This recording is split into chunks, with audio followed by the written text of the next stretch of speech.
आज मुलगा म्हणाला, आई चिकनचं काहीतरी वेगळी रेसिपी बनव. मी म्हणाली, चल बनवते.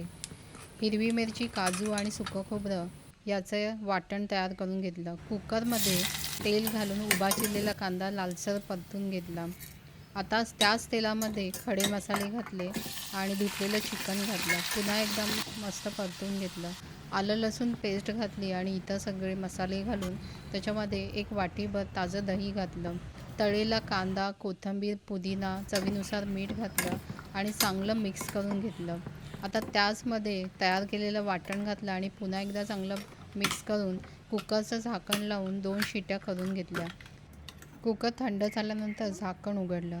चांगलं चिकन शिजलं गेलं. त्यामध्ये कोथिंबीर, पुदिना, तळलेला कांदा आणि अर्धा लिंबू पिळला आणि ग्रेव्हीसाठी 1 कप पाणी घातलं. आता 5 मिनटं खळखळून उकळी काढली.